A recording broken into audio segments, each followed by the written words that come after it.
மித்தாலி ராஜ் அவர்கள் வந்து ரயில்வேஸ்க்கு தான் ஆடினாங்க.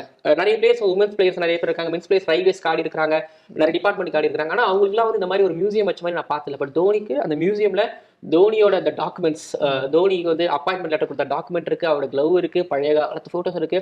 ஸோ அந்த மியூசியம்லாம் பார்க்கும்போது, அந்த போட்டோஸ்லாம் பார்க்கும்போது, அந்த டாக்குமெண்ட்லாம் பார்க்கும்போது, தோனியோட அந்த சைன்லாம் பார்க்கும்போது, தோனியோட அந்த சம்பளம்லாம் பார்க்கும்போது சொல்லுவாங்க, என்ன சொல்லுவாங்கன்னா 300 ரூபாயும் ஒருத்தர் சொன்னா, நான் மெக்கான் ஸ்டேடியம் போகும்போது அங்க இருக்கிற ஒருத்தர் சொல்லியிருந்தாரு, ஏன்னா 300 ரூபாயும் பிளஸ் 2 சமோசாவுக்கும் சாப்பிட்டுட்டு கோல்ட் கம்பெனிக்காக எங்க கம்பெனிக்காக ஆனாரு அப்படிங்கிறதையும் சொன்னாரு.